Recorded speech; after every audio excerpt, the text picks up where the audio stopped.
우리 하나님 말씀 같이 보시겠습니다. 우리 하나님 말씀은 우리 히브리서 5장 11절로 우리 14절까지 말씀. 히브리서 5장 11절로 14절.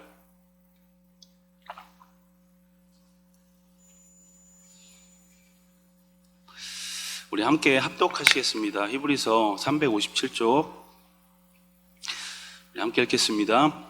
멜기세덱에 관하여는 우리가 할 말이 많으나 너희가 듣는 것이 둔함으로 설명하기 어려우니라.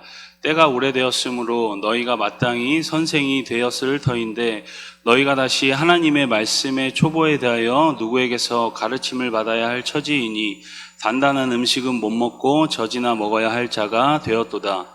이는 젖을 먹는 자마다 어린아이 이의 말씀을 경험하지 못한 자요 단단한 음식은 장성한 자의 것이니 그들은 지각을 사용함으로 연단을 받아 선악을 분별하는 자들이니라. 아멘. 할렐루야.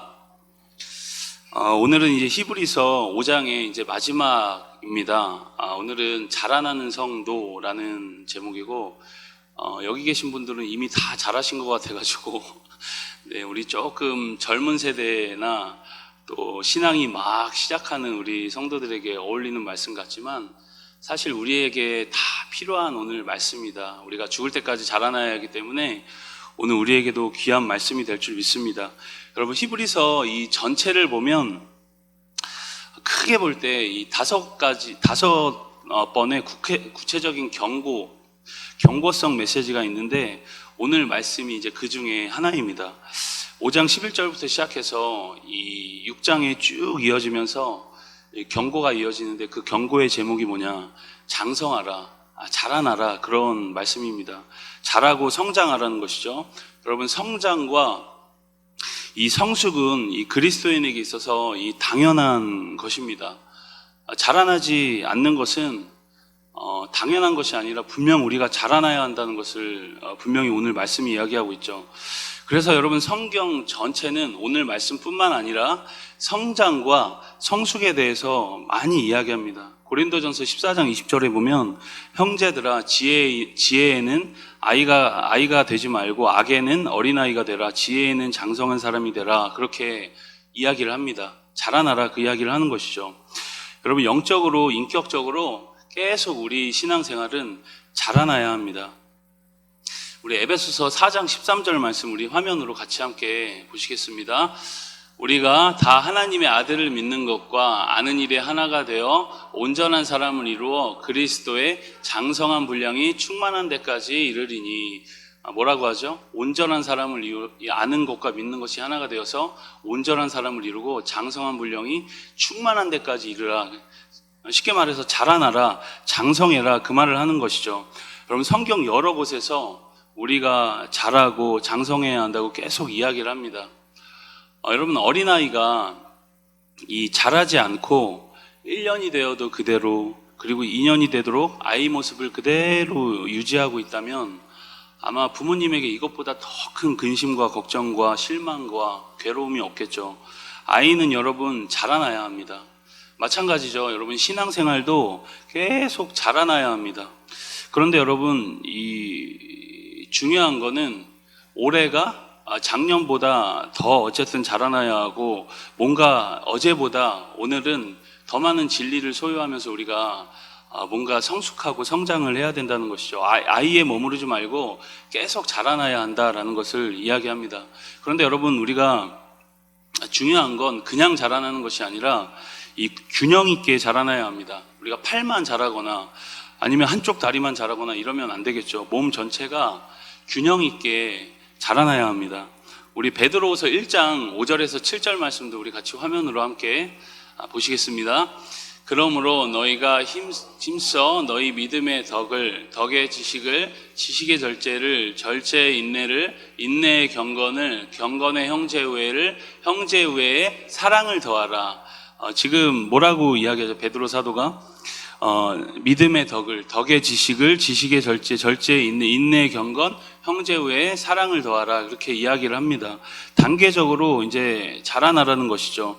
우리가 여러분 자라나기 위해서는 어쨌든 균형 있게 자라나야 합니다. 처음에 여러분 교회에 오게 되면 아무것도 잘 모르죠. 그냥 이제 교회에 나오면은 그냥 일단은 앉아 있다가 어느 순간 이제 말씀을 통해서 믿음이라는 것이 이제 생기면서 예수 그리스도를 영접하고 그런 은혜가 이제 있죠. 가끔 우리 초등부나 우리 중고등부 친구들한테 너는 그 교회에 왜 나왔냐, 왜 왔냐 이렇게 또 가끔은 그냥 근본적인 질문을 한 번씩 하게 됩니다. 그러면은 그 아이들이 이제 보통은 뭐라고 대답할까요? 저는 진리를 갈망합니다. 어려서부터 이 진리에 대해서 굉장히 뭔가 목마름이 있었고, 그래서 이 사후 세계가 너무 궁금하고 구원이 뭔지 너무 알고 싶습니다. 그래서 하나님이란 분이 교회에 있다니까 제가 혹시 그게 있나 맞나 아닌가 확인하러 교회에 왔습니다. 라고 이런 친구들이 있을까요, 혹시? 가끔 있습니다. 가끔 이제 살짝 이제 미친 애들이 있긴 한데 보통은 이제 별로 그렇지가 않죠. 교회 가면 이쁜 애가 있다던데요. 이제 그런 식으로 이제 교회 옵니다. 교회 오면 진짜 이쁜 누나 있다고 그래서 교회에 왔습니다. 저도 이제 이쁜 누나가 처음에 교회에 있어가지고 이제 교회 나가서 이 누나 보다가 이제 가다가 이렇게 뭐 믿게 됐죠. 물론 이제 교회는 어렸을 때 완전 아기 때부터 다니긴 했지만 실제적으로 영접한 거는 이제 그때 중학교 시절에 교회 누나가 하도 잘해주고 그래가지고 민기야, 너는 이렇게 귀엽니 이렇게 해가지고 저를 꼬셔가지고 아무튼 뭐 그렇게 하다가 여름 성경학교 선생님도 하고 이렇게 하다가 이제 교회에 이제 정착을 하게 되고 믿음이 이제 생기게 됐죠. 뭐 가끔 우리 아이들에게 물어보면 다 비슷합니다. 얘기가 교회에 이쁜 누나가 있다, 뭐 교회에 막 이렇게 찬양하는 그 오빠들 보니까 굉장히 멋있다, 그런 오빠들이 있다 해서 왔는데 오빠들이 다 냄새만 나고 이제 또 그런다, 이제 애들이 그렇게 얘기를 하는데 어쨌든 그렇게 나오다가 믿음이 생기고 그렇게 이제 하는 거죠. 아니면 또 엄마가 하도 그냥 나가라 우리 엄마가 권사님인데 또 장로님인데 하도 나가라 그래서 하도 그냥 엄마 그냥 효도한다는 셈 치고 그렇게 나왔습니다. 이제 그렇게 얘기를 하는 거죠. 아니면 또 어떤 친구들이 있죠. 교회 가니까 어떤 그 목사님이 또 뭐 교회 전도사님이 선생님이 너무 잘해줘서 그렇게 나오게 됐습니다. 대부분 여러분 그렇게 이야기를 합니다. 인간적인 필요와 여러 이유들 때문에 처음에 교회에 옵니다. 그러다가 어느 순간 우리 가운데 믿음이라는 것이 확 생기죠. 그런데 여러분 믿음은 생겼는데 우리 가운데 아무 변화도 없고 잘하지 못한다면 굉장히 가슴 아픈 일이겠죠. 그래서 여러분 오늘 베드로후서 1장 5절에 7절은 믿음에 덕을 더하고 지식을 더하고 인내를 더하고 경건에 형제우에 사랑을 더하라, 그렇게 이야기를 합니다. 이 모든 것을 갖추면서 자라나라고 그렇게 말씀하고 있는 것입니다. 이 8가지만 갖춰라 그 말이 아니라 균형적인 성숙을 이야기하고 있는 것이죠. 여러분 교회에 처음 와서 믿음을 소유하게 되고 그 이후로는 아무것도 갖추어 가지 못하는 사람들이 교회 안에 많이 있습니다. 오직 믿음 이러니까 믿기만 하면 되지, 잘 믿으면 되지, 뭐 그 정도로만 이제 생각하고 끝이라는 것이죠. 그러나 여러분 그렇지 않습니다. 믿음을 가졌다면 믿음의 덕을 더하고 주님을 더 알아가고 인내하면서 주님의 마음을 배우고 경건함 속에서 죄를 이기면서 서로 우애하고 결국에는 기독교의 가장 큰 가치인 사랑에 이르면서 우리가 그렇게 자라나는 것입니다. 여러분 나무가 자랄 때 모든 가지가 고르게 자라야만 나무가 아름답죠. 그래야 튼튼합니다. 한쪽 가지만 자라면 모양도 그렇고 바람이 불면 균형을 잃어서 이 나무가 다 쓰러질 수 있습니다. 어린아이가 자라는 것도 마찬가지죠. 온몸이 고르게 자라나야 합니다. 머리만 자라고 다른 것은 자라나지 않는다면 안 되겠죠. 균형 있게 이렇게 아주 성숙하게 성장을 해야 합니다. 여러분 영적 성장이라는 것도 이 균형성이라는 것을 우리가 항상 기억을 하고 자라나야 한다는 것이죠. 여러분 그럼 어떻게 해야 우리가 균형 있게 잘 자랄 수 있을까요? 일단 오늘 말씀을 보면 말씀을 우리가 잘 듣고 배워야 합니다. 우리가 뭘 알아야 일단은 자라날 수 있겠죠. 음식을 먹어야 성장을 하는 것입니다. 마찬가지로 우리가 말씀을 잘 먹어야 합니다. 그래야 성장을 할 수 있겠죠. 우리 11절 말씀을 다시 한번 화면을 통해서 함께 읽겠습니다. 멜기세덱에 관하여는 우리가 할 말이 많으나 너희가 듣는 것이 두나무로 설명하기 어려우니라. 잘하기 위해서는 뭐라 그러죠? 어쨌든 들어야 합니다. 듣는 것이 둔하다 지금 그렇게 말씀하죠. 듣기에 둔하면 자라날 수 없습니다. 믿음은 들음에서 나고 들음은 그리스도의 말씀으로 말미암는다고 합니다. 그런데 여러분, 듣는 것이 둔하다고 오늘 히브리서 기자는 이야기하고 있는 것이죠. 여러분, 듣는 것이 둔하다는 것이 무슨 말씀일까요? 귀에 살이 쪄서 이렇게 듣는 것이 잘 둔하고 이렇게 뚱뚱해졌다, 뭐 그런 말은 아니겠죠. 그것이 아니라 우리가 듣는 것에 민첩하게 반응하지 않는다는 것입니다. 마음을 열고 듣지 않는 것이죠. 듣긴 듣는데 그 말씀에 그렇게 뭐 관심이 있는 것은 아닙니다. 그냥 무관심한 채로 듣는 것입니다. 알려고 하지도 않고 더 뭐 알고 싶지도 않습니다. 매번 귀에 들리는 좋은 얘기나 내가 원하는 삶을 지지해주는 어떤 말씀에만 우리가 반응하면서 살게 된다는 것이죠. 그것을 오늘 말씀은 젖만 빨고 있는 아이에 비교합니다. 여러분, 성장하려면 거칠고 단단한 음식도 언젠가는 먹어야 합니다. 그래서 여러분, 11절 말씀은 예수님을 잘 설명하기 위해서 이 멜기세덱에 대해서 말하고 싶은데, 듣는 귀가 너희가 둔해서 멜기세덱에 대해서 이야기할 수 없다, 지금 그 말씀을 하고 있는 것이죠.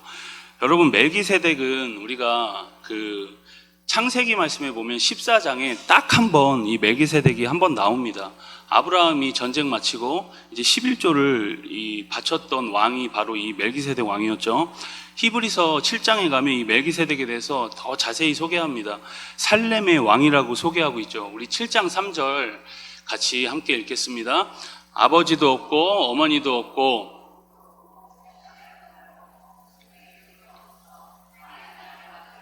항상 제사장으로 있느니라. 이 멜기세덱에 대해서 설명하고 있는 건데, 아버지도 없고 어머니도 없고 족보도 없고 시작한 날도 무시무종이죠. 시작한 날도 없고 생명의 끝도 없고 항상 사람인데 항상 제사장으로 있다, 그렇게 이야기를 합니다. 여러분, 역사 속에 실존했던 인물인데 부모님도 없다는 것은 말이 안 되죠. 여러분, 시작도 없고 끝도 없다, 여러분, 그게 말이 안 된다는 것이죠. 동시에 여러분, 하나님과 닮아서 항상 제사장으로 있다, 이게 말이 안 되는 것이죠. 여러분, 사람이 때가 되면 죽는데 항상 제사장으로 있다는 것은 말이 되지가 않습니다. 마치 여러분, 죽지 않는 이 전설 속의 인물처럼 이 멜기세덱을 소개하고 있는 것이죠. 그런데 여러분, 이 멜기세덱이 진짜 그런 전설적 인물이었다라고 말하는 것이 아니라, 당시 사람들에게 이 멜기세덱이 그런 전설적 인물로 인식이 되어 있었다는 것입니다. 예수님의 대제사장직에 대해서 설명하기 위해서 가장 적절한 인물이 이 멜기세덱이었다는 것이죠. 그런데 그들이 듣는 귀가 어두워서 조금 심오한 이야기, 멜기세덱은 조금 심오한 이야기가 될 수 있겠죠. 심오한 이야기는 할 수 없었다는 것입니다. 우리 12절 말씀도 같이 함께 읽겠습니다. 12절입니다. 때가 오래되었으므로 너희가 마땅히 선생이 되었을 터인데 너희가 다시 하나님의 말씀의 초보에 대하여 누구에게서 가르침을 받아야 할 처지니 단단한 음식을 못 먹고 젖이나 먹어야 할 자가 되었도다. 그들은 여러분, 오래 배웠습니다. 오래 배웠지만 여전히도 초보에 머물러 있다, 그렇게 이야기를 합니다. 연수가 이제는 꽤 되어서 너희가 이제 가르칠 만한 선생이 되어야 하는데 선생이 되지 못했다는 것이죠. 여러분, 왜 그들은 이렇게 오래 배웠어도 초보 단계에 계속 머물러서 젖이나 먹는 처지가 되었을까요? 여러분, 말씀의 자신을 던지지 않았기 때문입니다. 13절에 이제 말씀처럼 젖만 먹는 어린아이가 돼서 의의 말씀을 경험하지 못했다, 그렇게 이야기를 합니다. 여러분, 우리가 언제 하나님을 가장 많이 체험하고 여러분들은 언제 하나님에 대해서 많이 배우셨습니까? 교회에서 하는 뭐 제자훈련, 성경 뭐 이렇게 배우는 프로그램 하나 하면 하나님이 많이 배워지던가요?